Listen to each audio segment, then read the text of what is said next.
오늘도 지푸라기 연구소에는 사연이 도착했습니다. 함께 읽어보도록 하겠습니다. 안녕하세요. 저는 43살의 두 아이의 엄마입니다. 누나네요, 누나. 고 작가님보다는 한 살 동생. 체인지 그라운드 영상을 최근 들어 자주 보는 편인데 요즘 살짝 힘든 시기가 와서 스스로를 다독일 겸 격려도 받을 겸 해서 메일을 보냅니다. 잘 보내셨습니다. 막상 쓰려니 어디서부터 시작해야 할지 막막하네요. 그럼 쭉 써보시죠. 저는 현재 지방의 작은 면 단위의 지역 아동센터에서 근무하고 있습니다. 작년에 사회복지사 2급을 취득하여 운 좋게 취업이 되어서 제2의 인생을 시작했다고 보면 됩니다. 아유, 축하드립니다. 올 초 1월 1일부터 근무를 시작했으니 일을 시작한 지 6개월째 되는 셈인데요. 요즘 살짝 일상에 짜증이 나고 뭔가 답답함을 느끼고 있어요. 일을 하기 싫다거나 적성에 안 맞는다는 거나 해서는 짜증은 아니고요. 그저 막 달리다가 조금 버거워서 잠깐 쉬는 타임이라고 생각하고 있습니다. 그러나 살면서 매번 겪는 순간이지만 이 시간이 지나가기까지는 늘 항상 힘든 것 같아요. 맞아요. 이렇게 돌이켜보면은 할 만한 건데 그 순간에는 모두가 힘듭니다. 우선 체인지 그라운드 접한 이야기를 해볼게요. 체인지 그라운드는 우연히 2달 전 유튜브 알고리즘을 통해 보게 되었어요. 빡독이라고 점점점 신 박사님이 솔직하고 신랄한 비판이 아주 신선하고 통쾌해서 듣는 내내 짜릿해서 처음 우연히 접하고 한 2, 3일은 내내 관련 영상을 몇 시간씩 보았습니다. 신 박사님과 고 작가님이 전하고자 하는 메시지가 제가 늘 관심 있고 이야기하던 주제였거든요. 그것을 신 박사님은 날카롭고 임팩트 있게 전달해주고 고 작가님은 정확하고 쉽게 이야기해주니 듣는 저는 매번 고개를 끄덕이거나 그렇지! 를 연발하면서 혼자서 신나게 들었습니다. 그러다 보니 자연스럽게 두 분이 제안하시는 방법을 실천해보고자 2달 전에 도전을 시작했습니다. 바로 빡독입니다. 아주 잘하셨습니다. 물론 시간적으로, 체력적으로, 물리적으로, 그리고 성격적으로 체인지 그라운드에서 진행하는 싱큐온이나 프로그램에는 참여하기 힘들어서 제 방식대로 빡독을 시작했습니다. 훌륭하시네요. 두 아이 양육에 가사 일도 해야 하고 직장도 다녀야 하고 체력 보충을 위해 운동도 해야 하기 때문에 시간적인 여유가 매우 부족해서 일단 하루 15분만 독서를 해보는 것으로 시작했습니다. 그리고 주말에는 몰입해서 몇 시간 읽는 것으로 하고 반드시 독후감은 쓰기로 했어요. 그냥 너무 훌륭해서 박수가 절로 나오네요. 제가 3년 전까지 운영했던 블로그를 이용해서 말이죠. 아주 잘하셨습니다. 아웃풋은 꼭 해보시고 요즘에 뭐 블로그도 있고 브런치도 있고 뭐 티스토리도 있고 아웃풋 할 게 너무 많아서 꼭 해보시면 좋습니다. 처음에는 15분 내에 얼마나 읽겠어라고 생각하고 시작했는데 막상 시작하니 꽤 읽어지더라고요. 처음에는 책의 내용이 머리에 잘 들어오지 않았는데 며칠 읽다 보니 책이 점점 술술 읽히기 시작하더니 독서에 흥미가 붙었습니다.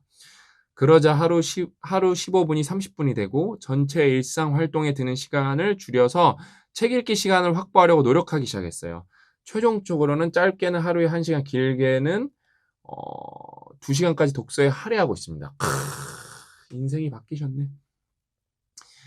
그리고 독서를 시작하면서 그간 머릿속에서 빙빙 맴돌기만 했던 생각들이 정리가 되기 시작했어요. 체인지 그라운드를 통해서 알게 된 책들이 정리하는 데 도움이 되었습니다. 2달간 독서를 해오면서 불편했던 인간관계나 감정들이 미래에 대한 계획, 현재 해결해야 할 일들에 대해서 생각해보고 정리하고 대비하는 시간을 가질 수 있었습니다.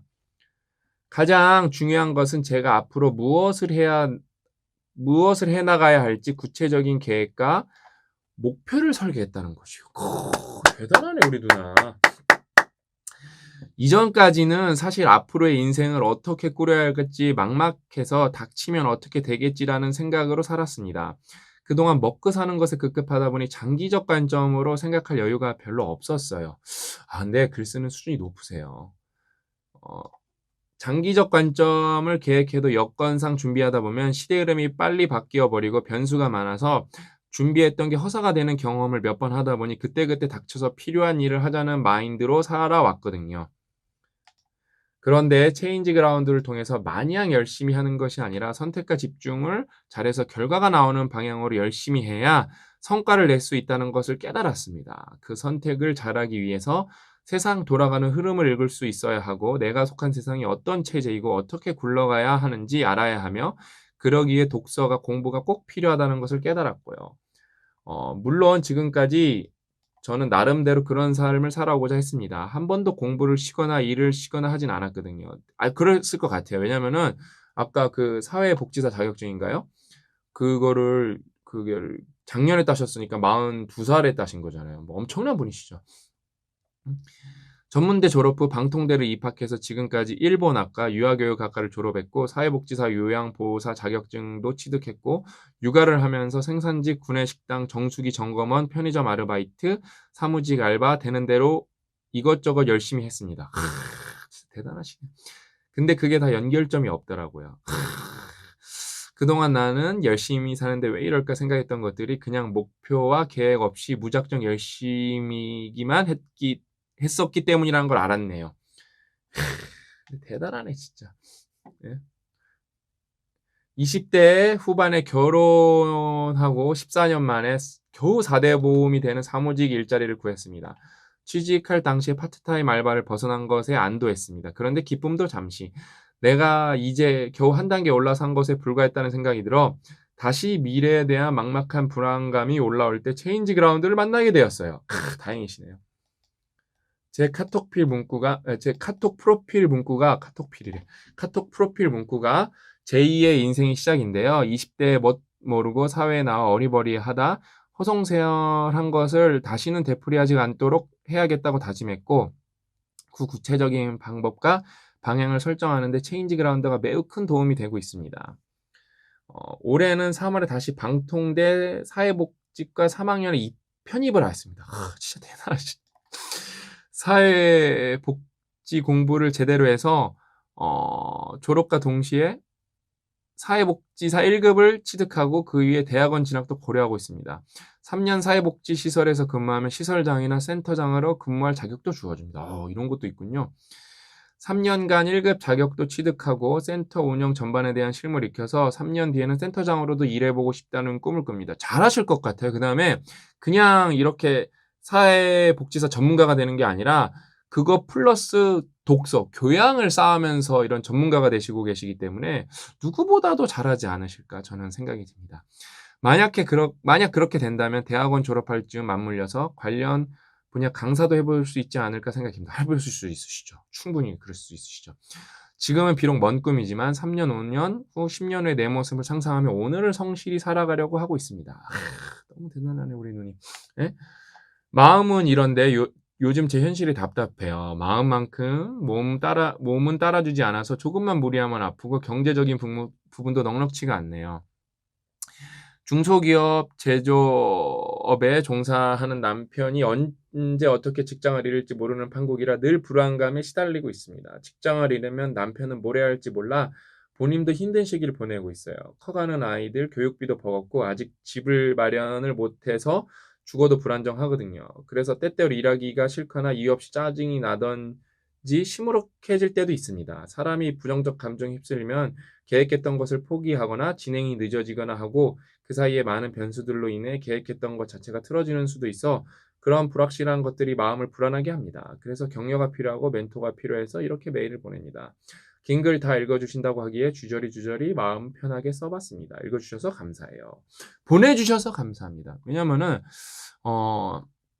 격려를 바라고 이제 쓰신 건데 뭐 그 삶의 과정이 너무 그냥 담담하게 보내셨는데 너무 열심히 사시는 분이어갖고 제가 볼 때 뭘 해도 잘 되지 않을까. 왜냐면 이제 열심히는 하셨는데 하우에서 어떻게 하면 좀 체계적으로 열심히 할까. 그 다음에 그냥 열심히 가는 게 아니라 배경 지식을 쌓으면서 관련 지식을 쌓으면서 그다음에 교양을 쌓으시면서 해야 이렇게 뭔가 내가 여러분 교양이라는 거는 두루두루 아는 거거든요.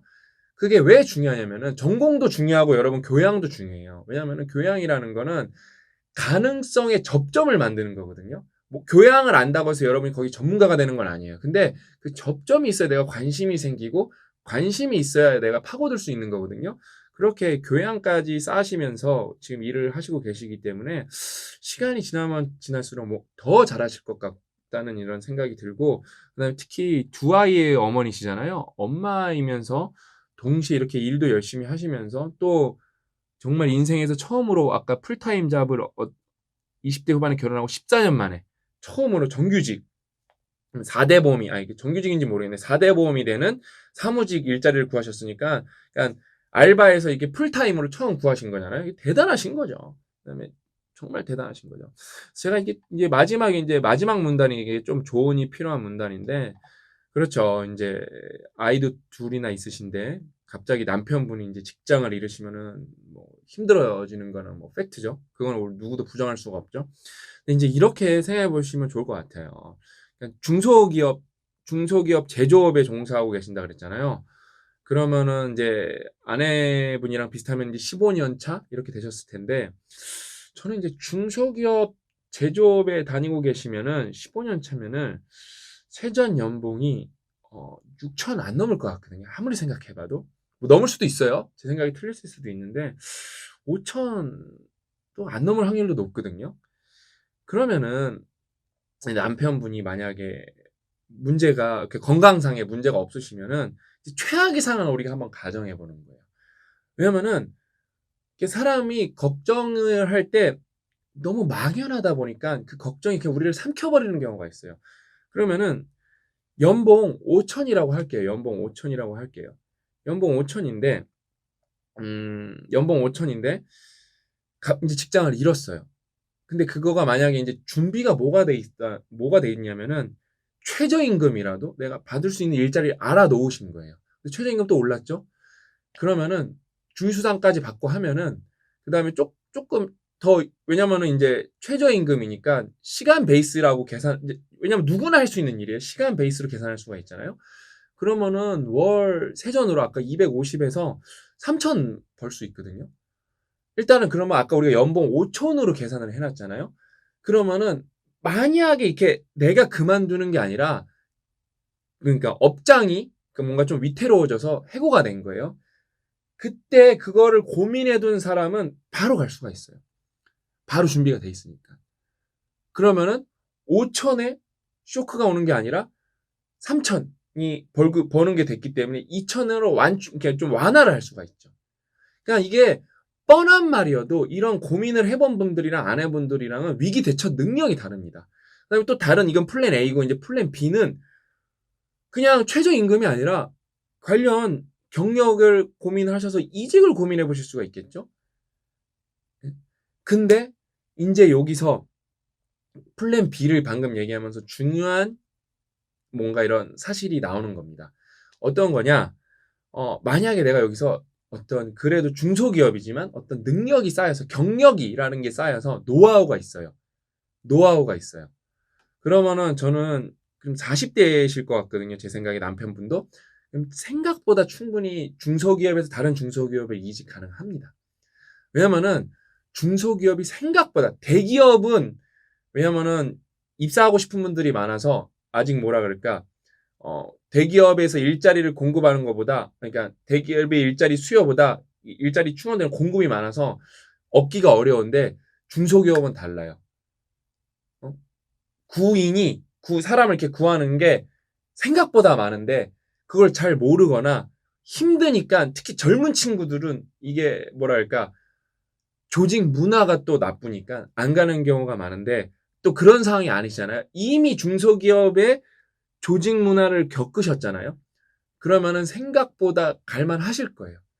그러니까 이런 거를 고민을 해놓은 상태면은 생각보다 뭐랄까 이 지금의 사업장이 뭔가 이렇게 경제적으로 어떤 재정 상황이 위태로워져서 무너지는 거에 대해서 스트레스를 덜 받게 되거든요. 아까 그렇게 본인이 말씀하셨잖아요. 뭐라 그러셨죠? 뭔가 이렇게 불확실성이 커졌을 때 뭐 포기하거나 뭐 이렇게 늦어지거나 그런 거가 더 스트레스를 받는다고, 이렇게 본인이 마지막, 그런 것 때문에 불확실한 것들이 마음을 불안하게 합니다. 그래서 격려가 필요하다고 하셨는데, 일단은 그러고 우리 누나께서, 우리 어머니께서 뭐예요? 알바를 하다가 이게 정규직인지 비정규직인지 모르겠는데 비정규직이어도 풀타임으로 직장을 구하셨으니까 예전보다 또 소득이 조금은 나아지셨을 거 아니에요. 그러니까 예전보다는 조금 좋아지셨죠. 그 다음에 본인이 이제는 아이들도 이제 점점 커갈 거고, 왜냐면은 본인이 더 잘하실 거예요. 지금 아이가 몇 살인지 모르겠지만, 근데 완전 전문가시겠네요. 왜냐면은 유아교육과도 나오셨고, 그다음에 아까 어린이집에서 일하신다 그러지 않으셨어요? 지역 아동센터에서 그러니까 이 양육이나 육아의 전문가신데 조금 커가면 커갈수록 본인 시간이 더 생기십니다. 그거는 뭐 누구나 다 아는 사실이에요. 예? 조금씩 더 생기기 때문에 왜냐면은 뭐 제일 힘들 때가 이제 애들이 이제 유치원 다니고 그 갓난아기일 때 정말 힘들죠. 그다음에 이제 초등학교 가면은 조금 순간 더 힘듭니다. 왜냐면 손이 더 많이 가요, 생각보다. 1, 2학년 넘어가면은 저희도 이제 1학년이어 갖고 특히 그다음에 요즘 줌수업 같은 게 있어 갖고 손이 생각보다 많이 가서 오히려 옛날에 유치원이랑 어린이집 다녔을 때보다는 손이 더 많이 갑니다. 근데 또 고 고비 넘기면은 또 시간 측면에서는 조금 더 여유로워지죠. 학교 수업이 조금 더 길어지니까. 음. 그다음에 이제 아이들도 조금 뭔가 사리 판단을 더 많이 할 수 있으니까 뭔가 이렇게 또 혼자서 보낼 수도 있는 것도 많아지고 그래서 시간이 많아지기 때문에 본인이 뭔가를 더 할 수 있는 시간이 많아지기 때문에 저는 일단은 벌써 예전보다는 많이 좋아지셨고 백업 플랜도 더 강해지고 있다고 생각을 해요. 근데 이게 남편분이랑 얼마나 이게 소통이 될지 모르겠는데 왜냐면 또 이런 조언을 할 때 되게 당연하게 남편분이 그렇게 해보면 좋으실 것 같습니다. 이렇게 조언을 드렸지만 또 남편분이 되게 보수적이고 대화가 잘 안 되는 집이면은 이렇게 해봐라 그러는데 아이 필요 없어 이렇게 하는 집도 많거든요. 그래서 뻔한 조언이고 그 다음에 생각만큼 이렇게 시뮬레이션을 해보면 좋은 조언인데 그거를 안 듣는 경우도 많거든요. 남편분이 어느 정도 소통의 차이는 모르겠지만 이렇게 좀 따져 보셨을 때 이걸 이렇게 조금만 따져 보시면은 제가 볼 때 그렇게 크게 걱정을 안 하셔도 될 것 같거든요. 안 하셔도 될 것 같거든요. 그래서 이걸 좀 남편분이랑 상의도 잘 하시고 그다음에 본인도 그다음에 이제 좀 체력에 붙이신다 그러셨잖아요. 맞죠. 저는 안 붙이는 게 이상하다고 생각해요. 독서도 해야 되지, 일도 해야 되지, 아이도 챙겨야 되지, 그다음에 편입도 했다 그러지 않으셨어요? 체력이 딸리는 게 당연하십니다. 이때는 필요하면 독서를 줄이는 것도 많고 그냥 운동은 좀 뭐라 그럴까? 너무 또 운동도 격하는 것보다도 이렇게 좀 걷기 위주로 유산소 운동을 이렇게 하시면서 이 체력이 딸리는 게 당연하다. 왜냐면은 이런 경우 부작용이 뭐냐면은 내가 뭔가를 해야 되는데 내 체력이 왜 딸리지? 당연한 거거든요. 힘든 일 했으면 피곤한 건 당연한 거잖아요. 근데 그거를 내 체력이 딸리면 안 되는데 생각을 해버리면 악순환에 들어갈 수가 있어요. 뭔가 내가 잘못했다고 생각을 해버릴 수가 있어요. 전혀 그런 게 아니고 이때는 쉴 때는 좀 쉬셔야 됩니다. 아까 독서를 1시간에서 2시간으로 늘렸다 그러셨는데 정말 필요하면 그 1시간 누워서 쉬셔야 돼요. 30분 낮잠 주무시고 뭐 주무실 수 있으면 점심시간에 20분 낮잠 주무시고 그러셔야지 거기다 내가 또 출근해갖고 점심시간 허투루 보내면 안 되지. 그래서 그걸 또 쪼개서 독서하고 왜냐면 집에 가서 또 방통대 공부하셔야 되잖아요. 그렇죠? 그런 상황이기 때문에 좀 메타인지를 높이셔서 피곤할 수 있다. 피곤할 수 있다. 그래서 왜냐면 제가 아까 앞에 좀 말씀드렸잖아요. 아이가 커가면 커가실수록 그 아이에 들어가는 시간이 조금씩 줄어들잖아요. 그 시간이 오고 있기 때문에 너무 조바심 내지 않으셨으면 좋겠어요. 아무튼 저보다 누나죠, 누나. 우리 누나 진짜 대단하시고 뭐래 해도 저는 잘하실 거라고 확신해요, 확신. 100% 확신해요. 뭐래 해도 잘하실 거라고 100% 확신하고 이제 남편분이랑은 좀 대화를 나눠보시면서 왜냐면은 생각보다 왜냐면 여러분 솔직히 냉정하게 말해서 대기업 다니면은 똑같은 일에도 돈 더 많이 받고 또 안정성도 더 뭐 있을 수 있으니까 뭐 중소기업 다니는 것보다 좋으니까 다 대기업을 가고 싶겠죠. 근데 여러분 모든 현상에는 양면이 있어요. 중소기업은 따지고 보면 중소기업만의 장점이 있다니까요. 근데 이분은 그거에 진짜 해당되시는 분이에요. 남편분이. 제조업이기 때문에 젊은 친구들이 쉽게 안 가요. 그래서 어디나 제가 볼 때 따져보면은 갈 수 있는 상황일 거예요. 분명히. 그렇게 그거를 알면 그걸 또 확인해 보면은 왜냐하면 근데 또 업 특성상 못 갈 수도 있잖아요. 못 가면 이제 다른 업 아까 제가 말한 이제 최저임금부터 최악부터 시작을 하는 거예요. 그럼 인생 40대 뭐 40대 중반 40대 뭐 말이면은 뭐 40대 후반이면은 아직도 저는 많은 걸 하실 수 있다고 생각해요. 왜 요즘에 60도 열심히 하시는 분들도 얼마나 많은데. 예? 50도 새로운 일 하시는 분들 얼마나 많은데 50대에도. 그러니까 그거를 어떻게 바라보냐, 어떻게 준비하냐 싸우기 때문에 준비를 잘 하시면 생각보다 저는 스트레스 덜 받을 것 같아요. 아무튼 우리 누나 진심으로 잘 됐으면 좋겠고 건강 잘 챙기시면서 이렇게 승승장구하셔서 아까 그 센터장 이런 것도 근무 꼭 한번 해보셨으면 좋겠습니다. 아셨죠? 너무 사연 보내셔서 고맙고 잘 되라고 응원하면서 오늘 이야기는 여기서 마치도록 하겠습니다. 저는 다음 시간에 또 다른 사연으로 찾아뵙도록 하겠습니다. 또 만나요.